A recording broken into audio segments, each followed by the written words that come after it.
யூதர்கள் மட்டும் ஜீசஸ் கிரைஸ்டையும் ஏற்றுக்கொள்ளவில்லை. நல்லா புரிந்து கொள்ளுங்கள். இஸ்லாமியர்களையும் ஏற்றுக்கொள்ளவில்லை. குறிப்பாக பார்க்கலாம், ஒரு பார்ப்பனிய சித்தாந்தத்தின் அடையாளம். யூதர் தான் ஆண்டவருடைய சாதி, நாங்கெல்லாம் ஆண்டவருடைய சித்தப்பா பெரியப்பா பிள்ளைங்க. இஸ்ரேலுக்கும் பாலஸ்தீனுக்கும் என்ன பிரச்சனை? அந்த பிரச்சனை முடிவுக்கு வராதா சார்? இவர்கள் ஒரு சூத்திரதாரிகள்.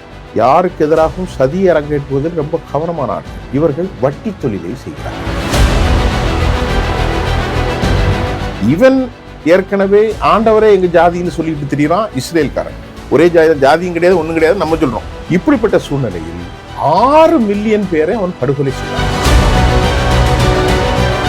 1947 சூட்சமத்தில் தெரிந்திருக்கக்கூடிய அமெரிக்காவும் இங்கிலாந்தும் சேர்ந்து இஸ்ரேல் என்கின்ற ஒரு நாட்டை உருவாக்கி 2 ஸ்டேட் பாலிசியை கொண்டு வர முடியும். 2 ஸ்டேட் சொல்யூஷன் கேட்டாங்க. ஐநாவுடைய பிரகடனம் யாரு கேட்குது? இஸ்ரேலுக்குன்னு தனியாக ஒரு ராணுவம் இருக்கு, கட்டமைப்பு இருக்கு, ஒரு நாடா இருக்கு. பேரா நம்ம சொல்றப்போ பலஸ்தீன் சொல்றோம். ஆனா அது நாடா ஒரு கட்டமைப்பு சார். மொத்தம் 190 நாடுகள்ல 140 நாடுகள் இவருக்கு தனி சுதந்திரம் கொடுக்க வேண்டும் என அங்கீகாரம் கொடுக்கிறாங்க. ஆனால் இவர்கள் கொடுக்க மாட்டாங்க. யாரு? PLO என்ற ஒரு ஆர்கனைசேஷன் யாசர் அரஃபாத்தால் உருவாக்கும். இப்படிப்பட்ட இயக்கங்கள் தங்களுடைய சுதந்திரத்திற்காக போராடுகிற போது தீவிரவாதிகள் என்று குத்தரிப்பு செய்கிறார்கள். ஆனால் இந்தியா எப்போதும் பலஸ்தீனத்தின் விடுதலைக்கு ஆதரவாகத்தான் இருக்கிறது.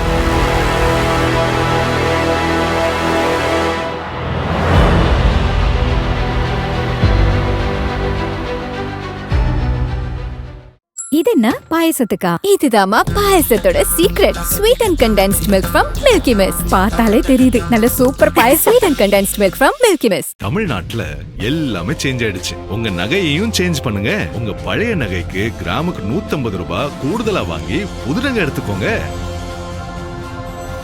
அதே கம்மி சேதாரம் தான் உங்க லலிதால மட்டும்தான். தி டிபேட் நேயர்களுக்கு வணக்கம். இன்று நம்மளுடன் இணைந்திருப்பவர் மூத்த பத்திரிகையாளர் திரு சுஃபியான் அவர்கள். சார் வணக்கம் சார். வணக்கம். இஸ்ரேலுக்கும் பாலஸ்தீனுக்கும் என்ன பிரச்சனை? அது பல நூற்றாண்டுகளாக அந்த பிரச்சனை தொடர்ந்துட்டு இருக்கு. அந்த பிரச்சனை முடிவுக்கு வராதா சார்? சார், இதுல வரலாற்றின் ஆய்வுகளை நம்ம முக்கியமாக பார்க்கணும். ஒரு 2000 வருஷத்துக்கு முன்னாடியே உள்ள பிரச்சனை. கொஞ்சம் நம்முடைய நேயர்களுக்கு சில நேயர்கள் சொல்லுவாங்க, ரொம்ப மெதுவாக பேசுறீங்க, டைம் ஆகுது, சீக்கிரத்துல சொல்லியா அப்படிம்பாங்க. எப்படி பேசுறது? நீங்க தான் சொல்லணும். வேகமா பேசுமா, மெதுவா பேசுவா, மிதமா பேசுவான்னு சொல்லுங்க. போகும்போது என்ன வந்து சரி பண்ணிடுங்க. நான் கொஞ்சம் நிதானமாக தான் பேசுவேன். ஏன்னா மக்களுக்கு புரியும். சிலவங்களுக்கு எரிச்சலா இருக்கு, என்ன உட்காந்து பேசிக்கிட்டே இருக்கா மணிகளை, மெதுவாக பேச, சீக்கிரம் பேசி சுட்டி அப்படிமா. சரி பரவாயில்ல சார். இப்போ என்னன்னா, ஜீசஸ் கிரைஸ்டுடைய காலம் 2000 ஆண்டு, அலெக்சாண்டருடைய காலம் 2300, மோசேயுடைய காலம் 4000, நோவாவுடைய காலம் அதற்கு முன்பு, சாலமோன், சக்ரியா, யாக்கோபு, இப்படி பல தலைமுறைகள் வந்தார்கள். இஸ்ரவேல் கோத்திரத்தில் 12 சந்ததிகள். அவர்களுடைய மூல பிதா யார் என்று சொன்னால் ஆபிரகாம். உங்களுக்கு தெரியும். இந்த பிரச்சனையை நான் உங்களுக்கு, நம்முடைய நேயர்களுக்கு கொஞ்சம் மெதுவாக ஆழமாக சொல்லாட்டில் கொஞ்சம் லைட்டாக சொல்கிறேன். ஆபிரகாம் என்பவர் யார் என்று கேட்டால், அவர்கள் 3 மதத்திற்கும் உரித்தானவர். ஒருவர், யூதர்கள் சொல்லுகிறார்கள் ஆபிரகாம் ஒரு யூதரே என்று வேறு யாரும் இல்லை. இஸ்லாமியர்கள் சொல்லுகிறார்கள் அவர் எங்களுக்கு ரொம்ப வேண்டியவர். யார் சொல்லுகிறார்? இஸ்லாமியர். எங்களுடைய தந்தை ஆபிரகாம். இஸ்லாமியர்கள் அவரை இப்ராஹிம் என்று சொல்கிறார்கள். கிறிஸ்தவர்கள் சொல்லுகிறார்கள் ஆதியாகமம், எண்ணாகமம், உபாகமம், யாத்ராகமம், அப்போஸ்தலிக் எல்லாவற்றிலும் ஆதியாகமத்தினுடைய மிக முக்கியமானவர் ஆபிரகாம். ரைட். இதனால் இப்போ ரொம்ப ஃபிப்ரிக்கலா உள்ள போகல. அந்த ஆபிரகாமை பற்றி முஸ்லிம்கள் தினமும் தொழுகும் போது பிரார்த்திக்கிறார்கள். ஆபிரகாமை சிறப்பித்ததை போன்று முகமது நபியை சிறப்பித்த அவர் சந்ததியும் சிறப்பாயாக. இவர்கள் எல்லையில்லா அன்பு வைத்திருக்கிறார்கள் இஸ்லாமியர்கள். அவர்கள் ஆபிரகாமின் சந்ததி என்று சொல்வதில் ரொம்ப பெருமைப்படுகிறார்கள். கிறிஸ்தவர்களும் பெருமைப்படுகிறார்கள். இது ஒரு பக்கம் வைத்துக் கொள்ளுங்கள். 4000 ஆண்டுகளுக்கு முன்பு யூதர்களுடைய பிரச்சனை என்னன்னா, இவர்கள் அடிமைகளாக ஃபரோன் மன்னரிடத்தில் ஈஜிப்டில் இருந்தாங்க. அதை இவர்கள் ஃபாரோன் என்ற வார்த்தைகள் எதில் வருது? பிப்லிக்கல்ல வருது. அவர்கள் இஸ்லாமிய குரான்ல வேற பேர்ல வருது. இந்த நேரத்தில் ஆண்டவர் மோசைக்கு கட்டளையிட்டார், மூசா நபிக்கு கட்டளையிட்டார். இஸ்லாமியர்கள் படி நீங்கள் போய் தைரியமாக ஆதிக்க சாதியான ஆதிக்க முறையில் இருக்கக்கூடிய ஃபாரோன் இடத்தில் சொல்லுங்கள். கடைசியில் ஃபாரோனுக்கும் அவனுக்கும் பிரச்சனை சென்றது, போனது, வானது. இந்த மக்களை காப்பாற்றி கொண்டு ஆண்டவர் சொன்ன இடத்திற்கு எகிப்தில் இருந்து நைல் நதியை உடைத்து கொண்டு இங்கே வந்து விட்டார். இந்த தேசத்தின் பெயர் கானான். கானான் தேசம்ல எது? பலஸ்தீனம். அதற்குத்தான் இன்றைக்கு யூதர்களும் சொல்கிறார்கள், இது எங்களுக்கு பிதா வழங்கியது, ஆண்டவருடைய கிஃப்ட், ப்ராமிஸ்ட் லேண்ட் அப்படிங்கிறாங்க. நீங்க பார்த்துருப்பீங்க இந்த பிரச்சனைகள்லாம் பலஸ்தீனத்தை பார்க்கிற போது. பலஸ்தீனத்தை விட்டு அவர்கள் அதற்கு பிறகு சில காலத்திற்கு பிறகு அந்த மண்ணில் ஒன்றுமில்லை, நாட்டை விட்டு காலி பண்ணி செய்து விட்டார்கள். இது நடந்தது 2000 வருஷம் போய் இயேசு பிறப்புக்கெல்லாம் முன்னாடி சொல்றீங்க? இயேசு பிறப்புக்கெல்லாம் முன்னாடி. இயேசு பிறக்கும்போது அவர்கள் அங்கிருந்தார்கள். ஒரு 1500 1800 வருஷத்தில் போய்விட்டார்கள். இயேசுவே அவர்கள் கல்லால் கொண்டதை அவர்கள் தான் என்று தானே பைபிள் நம்புகிறோம். இயேசுவினுடைய வெர்ஜினிட்டி, அவருடைய தாய் மரியுடைய அவருடைய கற்பே அவர்கள் அசிங்கப்படுத்தினார்கள். அவருடைய இப்போ ஜீசஸ் கிரைஸ்ட் எப்படி நம்புகிறார்கள் இஸ்லாமியர்களும் கிறிஸ்தவர்களும்? அப்பா இல்லாமல் பிறந்தார்கள் என்றுதான் சொல்கிறார்கள். ஒரு அற்புதமான ஒரு குழந்தை. ஆனால் யூத மதத்தில் பிறந்த இயேசுவையை முறைகிட்டு பிறந்தார் என்றும் அவருடைய தாயை முறைகட்ட பெண் என்றும் யார் சொல்கிறார்? யூதர்கள் சொல்கிறார்கள், அதாவது இஸ்ரவேலர்கள். நீங்கள் பாருங்கள், இஸ்லாமியர்கள் ஜீசஸை நபியாக பார்க்கிறார்கள். அவருடைய தாயை மரியம் என்று தான் அழைக்கிறார்கள். அவள் ஒரு பரிசுத்த தாய். ஆனால் கிறிஸ்தவர்களும் அப்படித்தான் பரிசுத்த தாயா பார்க்கிறார். ஆனால் யூதர்கள் மட்டும் ஜீசஸ் கிரைஸ்டையும் ஏற்றுக்கொள்ளவில்லை. நல்லா புரிந்து கொள்ளுங்கள், இஸ்லாமியர்களையும் ஏற்றுக்கொள்ளவில்லை. அவர்கள் ஒரு குறிப்பாக பார்க்கலாம், ஒரு பார்ப்பனிய சித்தாந்தத்தின் அடையாளம். பார்ப்பனிய சித்தாந்தத்துடன் நீங்கள் எந்த சாதியோடு முறைப்படுத்தி விடார்கள். அவர்கள் என்ன சொல்கிறார்கள்? இந்த உலகத்தில் பகவான் என்று சொல்லக்கூடிய பிதா படைத்த ஒரே சாதி யூத சாதி. யார் சொல்கிறா? யூதர்கள். நீங்க போய் படிங்க, நான் சொல்ல, நீங்க போய் படிங்க. கோயிங் அண்ட் ஸ்டே, அதை போய் எடுத்து படிங்க. Go and study, you can get knowledge. யூதர் தான் ஆண்டவருடைய சாதி. நாங்கள்லாம் யாரு? நாங்கள்லாம் ஆண்டவருடைய சித்தப்பா பெரியப்பா பிள்ளைங்க. யார் சொல்றா? யூதர்கள். அதனால நாங்க ஏதாவது தப்பு பண்ணாலும் கொஞ்ச நேரம் நரகத்துல போட்டு எழுப்பி விட்டுருவாரு. மற்றவங்கெல்லாம் படைப்பில்லை, நீங்க எல்லாருமே எங்களுக்கு தான் சர்வீஸ் பண்ணதான் அவருடைய கொள்கை. இப்ப அதை விட்டுட்டு பலஸ்தீனத்துக்கு வந்துடும். இப்ப 2000 வருஷமா 1500 1800 வருஷத்துல பொழப்பு தேடி கல்வியை தேடி உலகம் முழுவதும் போயிட்டாங்க. இருந்திருக்கிற உண்மைதான், இருந்திருப்பாங்க, கொஞ்சம் தான் இருந்திருக்காங்க. லட்சக்கணக்கில் கோடிக்கணக்கில் எல்லாம் இன்னைக்கு இருக்கிற மாதிரி இல்லை. ஒரு 5 லட்சம் பேர் 7 லட்சம் பேர் இருந்திருப்பாங்க, அவ்வளவுதான். அந்த 5 லட்சமும் போன பிறகு அவங்க அங்க இல்லை, இருந்தாங்களோ வாழ்ந்தாங்களோ. ஆனா இது கூட பிப்ளிக்கல் நாம் தான். அங்கே அரபுகள் இஸ்லாம் வருவதற்கு முன்பே அங்கே பெலஸ்தியர்கள் என்று சொல்லக்கூடிய பலஸ்தீன மக்கள் வாழ்கிறார்கள். அவர்கள் அரபு, ஹீப்ரு மொழி இல்லை. ஹீப்ரு இவர்களுக்கு, அவர்களுக்கு அராமிக் அரபு. அந்த மக்கள் தான் அங்கே வாழ்கிறார்கள், போறார்கள். இந்த நிலையில இவர்கள் உலகம் முழுவதும் அலைக்கழிக்கப்படுகிறார்கள். யாரு? யூதர்கள் கேவலப்படுத்தப்படுகிறார்கள். உதாரணத்திற்கு அந்த நேரத்தில் அவர்கள் போலந்தில் அதிகமாக வாழ்கிறார்கள், ரஷ்யாவில் அதிகமாக வாழ்கிறார்கள், ஜெர்மனியில் அதிகமாக வாழ்கிறார்கள். குறிப்பாக சொல்ல போனால் இந்தியாவில் கொச்சின்ல இருந்தாங்க. யூரோப் நாடுகளில் பெரும் பகுதியில் ஆக்கிரமித்தார்கள். இந்த காலகட்டத்தில் இவர்கள் யூரோப்பாவில் தான் வாழ்கிறார்கள். அந்த ஈரோப்பியர்கள் இவர்கள் மீது கடுமையான கோபம் செய்கிறார்கள். என்னடா இவர் நம்முடைய ஆண்டவராகிய இயேசு கிறிஸ்துவை கொன்னார். அது மட்டுமில்ல, இவர்கள் ஒரு சூட்சமமானவர்கள். இந்த வரலாற்றை நீங்கள் புரியுங்கள். இவர்கள் ஒரு சூத்திரதாரிகள். யாருக்கு எதிராகவும் சதியை அரங்கேற்றுவதில் ரொம்ப கவனமானார்கள், தந்திரோபதியர்கள். இவர்கள் வட்டி தொழிலை செய்கிறார்கள். இந்த வட்டி தொழிலை செய்து ஈரோப்பியர்களுக்கு வட்டிக்கு கடன் கொடுப்பது. கடன் கொடுத்து கந்து வட்டி வாங்க, இன்னைக்கு வாங்குறாங்க இல்லையா, காலை அடிக்கிறாங்கல்ல, அந்த மாதிரி. அப்படிப்பட்ட தொழில் நடக்கும்போது ஈரோப்பியர்கள் இவர்கள் மீது கடுமையான வெறுப்பு வந்து இவர்களை தனியாக வைத்தார்கள். நம்முடைய ஆண்டவர் இயேசு கிறிஸ்துவையும் கொண்டார்கள், வட்டிக்கு கொடுக்கிறார்கள், எல்லா தப்பும் செய்ய ஆரம்பித்தார்கள். இவர்களை ஒரு காலனியாகவே தனித்து வைத்தார்கள். அந்த காலகட்டத்தில் 1930களுக்கு பின்பு ஜெர்மனிலும் போலந்திலும் ரஷ்யாவிலும் ஏனைய யூரோப் நாடுகளில் மீதும் இவர்கள் இப்படியே ஒரு குழுக்களாக வாழ்ந்ததும் இவர்களின் மீது வெறுப்புக்கு யூரோப்பிய கிறிஸ்தவ சமூகம் உருவானது. அது சின்ன வயசுலே பார்த்து கொண்டிருந்த ஹிட்லருக்கு இவர் மீது, அடால்ஃப் ஹிட்லருக்கு இவனு மேலே இப்படிங்கிற ஒரு எண்ணம் ஆழமாக பதிச்சிட்டு 35க்கு அப்புறம் ஹிட்லர் ஆட்சிக்கு வருகிற போது ஹிட்லருக்கு ஒரு சாதி வெறிய, உலகத்திலே ரொம்ப பெரிய இனம் என்னது, ஆரிய இனம்தான் உலகத்திலே பெரிய இனம் என்று சொல்கிறான். இவன் ஏற்கனவே ஆண்டவரே எங்க ஜாதின்னு சொல்லிட்டு திரியறான் இஸ்ரேல்காரன். இப்ப நம்ம என்ன சொல்றோம், ஒரு ஜாதியும் இல்லை, எல்லாம் ஒரு ஜாதின்னு நானும் நீங்க என்ன சொல்றீங்களோ நான் சொல்றேன். ஒரே ஜாதியும் கிடையாது, ஒண்ணும் கிடையாது நம்ம சொல்றோம். இப்படிப்பட்ட சூழ்நிலையில் 6 மில்லியன் பேரை அவன் படுகொலை செய்தான். கில்லெட்டுங்கிற ஒரு இயந்திரத்தை கொண்டு வந்து, நீங்க கூட கில்லெட்டு சேவிங் மிஷின் இருக்கும், அதை கொண்டு வந்து வெட்டினான்னு சொல்லப்படுது. ஆனால் 6 மில்லியன் அல்ல, அன்னைக்கு அவங்க பாப்புலேஷனே அவ்வளோ இல்லை, மொத்தமே 4-5 லட்சம் தான் இருப்பாங்க, 10 லட்சம் இருப்பாங்க, ஒரு 4-5 லட்சம் கொண்டிருக்காங்க. கெமிக்கல் வெப்பன்ஸில் வச்சு கொண்டதெல்லாம் உண்மைதான். அந்த நாட்களில் இவர்கள் கடுமையான பாதிப்பில் இருப்பதற்கு முன்பு 1800களில் கடைசியில் ரூஸ்வெல்ட் என்கின்ற ஒருத்தர் தான் என்ன சொல்றாரு, ஒரு சியோனிச சித்தாந்தத்தை சுவிட்சர்லாந்துல உருவாக்கும் போது, இப்போ இது நடந்தது 1935. நான் டக்குன்னு ஒரு 55-60 வருஷம் முன்னாடி வந்துட்டேன். 1895ல் இந்த ஹிட்லர் வந்து ஒரு கதையை தான் சொன்னேன். அப்போது 1900களில் இந்த பலஸ்தீனத்துல உஸ்மானியா பேரரசு நடக்கு.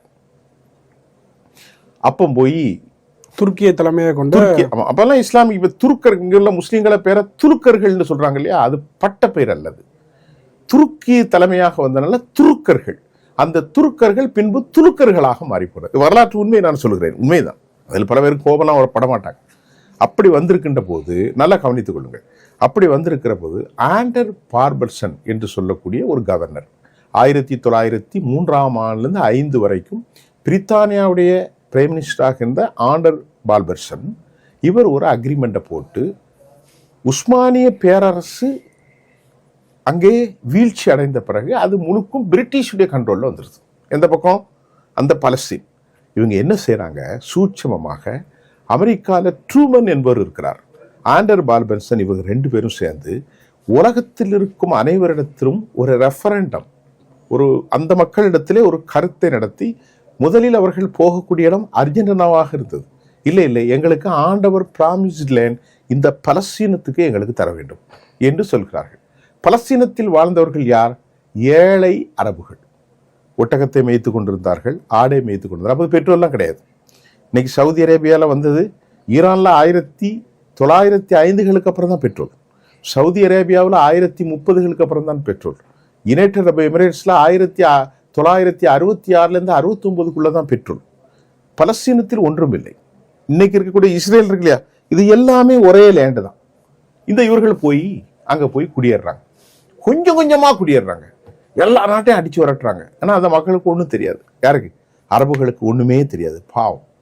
அவர்கள் இவர்களை பார்த்து, நாங்கள் வழி இல்லாமல் இருந்தோம், எனக்கு ஏதாவது கொடுங்கன்னு சொல்லி இவர்கள்ட்ட கொஞ்சம் கொஞ்சமாக பணத்தை கொடுத்து அந்த லேண்டை பர்ச்சேஸ் பண்ணுறாங்க. கடைசியில் என்ன உங்களுக்கு தெரியும் இல்லையா, இருக்க இடம் கொடுத்தா வீட்டையே ஆக்கிரமித்ததான் இது. 1947 சூட்சமத்தில் தெரிந்திருக்கக்கூடிய அமெரிக்காவும் இங்கிலாந்தும் சேர்ந்து இஸ்ரேல் என்கின்ற ஒரு நாட்டை உருவாக்கிவிட்டார்கள். அதை எதிர்த்து அரபுகளால் பேச முடியவில்லை. அவர்களிடத்தில் பணமும் இல்லை, அவர்களிடத்தில் பெரிய நாலேஜ்ஃபுல்லான அமெரிக்காவை எதிர்ப்பதற்கோ உலகத்தை ஆண்டு கொண்ட பிரித்தானியை எதிர்ப்பதற்கோ ஒரு சக்தியும் இல்லை. இது இவர்களை கொண்டு வைத்து 7.5 லட்சம் பேர் 1948ஆம் ஆண்டு அரபு இஸ்லாமியர்கள் 7.5 லட்சம் பேர் அந்த மண்ணின் மைந்தர்களை வெளியேற்றினார்கள். இந்த யூதர்கள், அதே கால யூதர்கள் மட்டுமல்ல, இதே ஐரோப்பிய கிறிஸ்தவ தலைவர்களும் சேர்ந்து அமெரிக்கர்களும் சேர்ந்துதான் இந்த குடியேற்றத்தை அங்கே நடத்தி முடித்தார்கள். இது வரலாறு, இப்பொழுது நடந்தது. நான் சொல்வது ஒரு 75 ஆண்டுகளுக்கு முன்பு. அதற்காக அரபுகள் பலர் உயிரை இழந்தார்கள். இதற்கு பேர் அரபு நாட்டில் நகபா என்று சொல்வார்கள், பேரழிவு என்று சொல்வார்கள். அப்போதுதான் மொசாத் என்கின்ற அமைப்பு இன்றைக்கு படுகொலை செய்கிறார்கள், இதை ஆரம்பித்தார்கள். நான் எதற்கு புரியாது சொல்கிறேன் உங்களுக்கு. அதற்கு பிறகு 1962 போர், அதற்கு பிறகு யாங்கிப்பூர் 1972, 1992, 93, 2006 ஹிஸ்புல்லாவோட போர், 2023 அக்டோபர் 7 போர், இப்போது ஈரானோட போர். இந்த பகை முரண்கள் தொடர்கிறதற்கு காரணம் அவர்கள் ஒன்றுமே இல்லாத, இப்பொழுது உங்களுக்கு புரியும், உலகத்திற்கு புரியும், ஒன்றுமே இல்லாத யூதர்கள் எல்லாமாக இருந்த அரபருடைய இடத்தை பறித்து கொண்டு அவர்கள் சொன்னார்கள், ஆண்டவர் எங்களுக்கு வழங்கிய இடம். Have you got of any appropriate evidence, documentation? எதுவுமே கிடையாது. 2 ஸ்டேட் பாலிசியை கொண்டு வர முடியும். அப்போதுதான் யூஎன் தான் கொடுக்குறான். யூஎன் யாரு? அமெரிக்காவுடைய கையால். யூஎன் யாரு? பிரிட்டிஷாருடைய கையால். அப்போ யூஎன் என்ன சொன்னாங்க? 2 ஸ்டேட் சொல்யூஷன் தான் சொன்னாங்க. அந்த 2 ஸ்டேட் சொல்யூஷனில் அதிக மக்கள் இருக்கக்கூடிய பலஸ்தீனர்களுக்கு அவர்கள் அப்போது கொடுத்தது 49 விழுக்காடு, இவர்களுக்கு 51 விழுக்காடு. மொத்த ஸ்டேட்டில் 49 விழுக்காடை பலஸ்தீனர்களுக்கும் 51 விழுக்காடை இவர்களுக்கு கொடுத்து மொத்தமாக ஆக்கிரமித்து கொஞ்சம் கொஞ்சமாக வளர்ந்து இன்றைக்கு பலஸ்தீனியர்களை பார்த்து சொல்கிறீர்கள், வெளியே போங்கள், படுகொலைகளை நடத்தினார்கள். இது வரலாறு. இது மதம் அல்ல, இது சாதி அல்ல. ஒரு இனத்திற்கு எதிராக மற்றொரு இனம் டிஸ்கிரிமினேஷன், இதுதான் உலகத்தின் மிகப்பெரிய ஜெனோசைட். இலங்கை தமிழர்கள் ராஜபக்சேயால் கொல்லப்பட்டார்கள். ஆர்மேனியத்தினுடைய படுகொலை நடந்தது. இதுதான் ஜெனோசைட். குஜராத்தில் படுகொலை நடந்தது அல்லவா? இதுதான் ஜெனோசைட். ஒரு இனம் மற்றொரு இனத்தை அழிப்பது. இன்று வரைக்கும் அந்த மக்களால் ஒன்றும் செய்ய முடியவில்லை. அப்போ 2 ஸ்டேட் சொல்யூஷன் கேட்டாங்க. ஐநாவுடைய பிரகடனம் யார் கேட்கறது? ஐநாவுடைய சாசனமே தான். இன்னைக்கு வரைக்கும் அந்த மக்கள் மொத்தம் 40 கிலோமீட்டர் நீளத்திற்கும் 10 கிலோமீட்டர் அகலம் கொண்ட ஒரு சிறு துண்டு. இங்க எந்த வளமும் இல்லை. நீங்கள் அவர்களை கொடுத்து விட்டால் அவர்கள் பாட்டுக்கு இருப்பார்கள். இப்ப என்ன சொல்கிறார்கள்? எங்களுக்கு எங்களுடைய இடத்தை கொடுத்துருங்க, மதில் சோரை போட்டுக் கொள்ளுங்கள், நீங்கள் உங்கள் பகுதியில் இருந்து கொள்ளுங்கள் என்றால் இந்த யூதர்கள் சொல்கிறார்கள். பென்கேவில் சொல்கிறார், பெசலில் சுமோட்ரிச் சொல்கிறார், இதே போன்று இஸ்ரேல் கோர்ஸ் சொல்கிறார், இவர்கள் பெஞ்சமின் நெத்தானியாக சொல்கிறார், இன்னும் பல பேர். நான் சொல்வதெல்லாம் யூத தீவிரவாதம் கொண்டவர்கள். இவர்கள் சொல்கிறார்கள், இல்லை இல்லை இல்லை இல்லை, இது எங்களுக்கு ஆண்டவர் வழங்கப்பட்ட இடம். இந்த இடம் மட்டுமல்ல, இந்த பலஸ்தீனியம் மட்டுமல்ல, பக்கத்தில் கூட சிரியா எங்களுக்கு உள்ளது, லெபனான் எங்களுக்கு உள்ளது, ஈஜிப்ட் எங்களுக்கு உள்ளது, காசா எங்களுக்கு உள்ளது, ஜொர்டானில் பாதி எங்களுக்கு உள்ளது. பிகாஸ் ஆஃப் அகண்ட பாரதம் என்று அகண்ட இஸ்ரேல், தி கிரேட்டர் இஸ்ரேல். இது எங்களுக்கு ஆண்டவர் சொல்லியிருக்கிறார், ஆகவே எங்களுக்கு கொடுங்கள் என்று ஒரு நாகரிகம் இல்லாத தன்மையில் பச்சிலம் குழந்தைகள் 81,000 பேரை படுகொலை செய்தார்கள். 2 லட்சம் பேர் ஃபோர்ஸபிளா அகதிகளாக எல்லையிலே சாப்பாடு இல்லாமல் செத்து கொண்டிருக்கிறார்கள். இந்த போரில் உருக்குலைந்து போய்விட்டது. இங்கே பாருங்கள், எங்கே நீதி இருக்கிறது? எந்த அளவிற்கு இனவாதம், எந்த அளவிற்கு மதவாதம்? இது என்ன தர்மம்? என்ன அமெரிக்கர்கள், என்ன பிரித்தானியர்கள், என்ன யுஎன் கவுன்சில்? ஒன்றுமில்லை. பலஸ்தீனத்தை அவர்கள் கலைத்து விட்டு போயில. பலஸ்தீனத்தை ஒரு நாடா அங்கீகரிச்சிட்டாங்களா யுஎன்? அங்கீகரிச்சா தான் தனியாக கொடுத்துருக்கணுமே. பலஸ்தீனத்தை அன்றைக்கு இவர்களுடைய எல்லாருக்கும் தெரிந்த உண்மை. இன்றைக்கு இஸ்ரேலுக்குன்னு தனியா ஒரு ராணுவம் இருக்கு, கட்டமைப்பு இருக்கு, ஒரு நாடா இருக்கு. பலஸ்தீன்றது பேரா நம்ம சொல்றப்போ பலஸ்தீன் சொல்றோம், ஆனா அது நாடா ஒரு கட்டமைப்பு. சார், ஒரு 196 நாடு இன்னைக்கு உலகத்துல இருக்குன்னா அது யுஎன்னால அங்கீகரிக்கப்பட்டணும். ஐநா சாசன பிரகடனத்தின்படி அவர்களுக்கு இராணுவம் வைத்துக் கொள்ளவோ, உலகத்தில் தொழில் செய்யவோ, உலகத்தோடு இணங்கி செல்லவோ, எல்லா கரன்சி அடிக்கவோ, எல்லாவற்றுக்கும் யுஎனுடைய ஒரு அங்கீகாரம் வேண்டும் அல்லவா? உலக நாடுகள் அது இன்னைக்கு 146 நாடுகள் இவர்களுக்கு ஃப்ரீடம் கொடுக்கணும்னு அங்கீகரிக்கும். மொத்தம் 190 நாடுகள்ல 140 நாடுகள் இவருக்கு தனி சுதந்திரம் கொடுக்க வேண்டும் என அங்கீகாரம் கொடுக்கிறார்கள். ஆனால் இவர்கள் கொடுக்க மறுக்கிறார்கள். யாரு? அமெரிக்கர்கள். அமெரிக்கா சொல்றார், Benjamin Donald Trump, no no no. இந்த மக்கள் எல்லாம் என்ன செஞ்சாங்க தெரியுமா? இடையில இவர்களை இங்கிருந்து புறம் தள்ளி கானாவுக்கும் எத்தியோப்பியாவிலும் கொண்டு குடி வைப்பதற்கு திட்டம் போட்டாங்க. எவ்வளவு பெரிய அநியாயம் பாருங்க. நான் ஒரு ரியல் எஸ்டேட் மண்டலம் ஆக்கி போனேன், அங்க உட்காந்து வெள்ளைக்காரர்கள் வந்து அழகான கடற்கரை கொண்டது. இந்த அளவிற்கு ஒரு பார்பேரியன் கம்யூனிட்டி.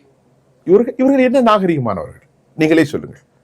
நாங்கள் வெள்ளைக்காரர்கள் அப்படி இருப்பார்கள், அமெரிக்காரர்கள் அப்படி இருப்பார்கள், ஐரோப்பியர்கள் அப்படி இருப்பார்கள், இந்தியர்கள் வழங்காதவர்கள் சொல்கிறோம். குறித்து வைத்துக் கொள்ளுங்கள். இதை விட ஒரு மனித இன படுகொலை, ஒரு பர்பேரியன் கம்யூனிட்டி உலகத்தில் எங்கேயாவது இருக்கா? மக்களை படுகொலை செய்யறது. சாப்பாடு வாங்கிட்டு முகாமில் வர்ற புள்ள பச்சை பூ சுட்டு கொண்டுட்டாங்க. 1 ஆ 2 முகாமில் இன்னைக்கு நூற்றுக்கணக்கான பேர் இருட்டடிக்குள்ளே படுகொலைகள், ஜெனோசைட், கற்பழிப்புகள். எவ்வளவு பெரிய அநியாயம் சார் இது! எவ்வளவு பெரிய அநியாயம்! பெரும் பாவம். மதம், சாதி எல்லாரும் கொதிக்கிறார்கள். ஐயோ, இவ்வளவு பெரிய அநியாயம் நடக்கிறதுன்னு. ஆனாலும் உலகத்தில் ரொம்ப நாகரிகமான அமெரிக்கர்கள், யூரோப் நாடுகள், மதவாதிகள், தீவிர தத்துவவாதிகள் எல்லாரும் சொல்கிறார்கள், இஸ்லாமியர்கள் பயங்கரவாதிகள். இப்பொழுது பயங்கரவாதிகள் என்று சொன்னார். அவர்களுக்காக யார் பயங்கரவாதிகள்? PLO என்ற ஒரு ஆர்கனைசேஷன் யாசர் அரஃபாத்தால் உருவாக்கப்பட்டது, பலஸ்தீன் லிபரல் ஆர்கனைசேஷன். அப்புறம் ஹமாஸ் என்று ஒரு இயக்கம் வந்தது. அதுக்கப்புறம் மேற்கு கரையில் இன்னைக்கு இந்த 2 இயக்கம் தான் பெரிய விஷயம். இப்படிப்பட்ட இயக்கங்கள் தங்களுடைய சுதந்திரத்திற்காக போராடுகிற போது அவர்களை அமெரிக்கர்களும் யூரோப் யூனியனும் இஸ்ரேலும் அவர்களை தீவிரவாதிகள் என்று முத்திரை குத்திவிட்டார்கள். ஆனால் இந்தியா எப்போதும் பலஸ்தீனத்தின் விடுதலைக்கு ஆதரவாகத்தான் இருக்கிறது. இப்போதல்ல, எப்போதும். இப்போ இந்த அரசாங்கங்கள் பெஞ்சமினோடு நெருக்கமாக இருக்கிறார்கள், அது ஒரு பக்கம். ஆனால் உலகம் முழுவதும் 2 ஸ்டேட் சொல்யூஷனுக்காக கொடுங்கள். யாசர் அரஃபாத் இந்தியாவோடு ரொம்ப நட்புறத்தில் இருந்தார். ஹமாஸினுடைய தலைவர்களுக்கு அவர்கள் அங்கீகரிக்கப்படவில்லை. ஆனால் உலகம் முழுவதும் கேட்கிறார்கள். இன்னைக்கு நான் மட்டுமல்ல, நீங்கள் மட்டுமல்ல, ஈரோப்பா சொல்கிறது, ஈரோப்பாவினுடைய பிரான்சினுடைய இம்மானுவேல் மெக்ரான் சொல்கிறார். அதே போன்று ஸ்பெயினுடைய அதிபர், கனடாவின் அதிபர் ஏஞ்சலா மெக்லின் இருக்கின்ற போது இத்தாலியினுடைய அதிபர், அதே போல் ஆஸ்திரேலியா, எல்லா நாடுகளும் சொல்கிறார்கள் பாவம், இந்த மக்களுக்கு விடுதலை கொடுத்து விடுங்கள்.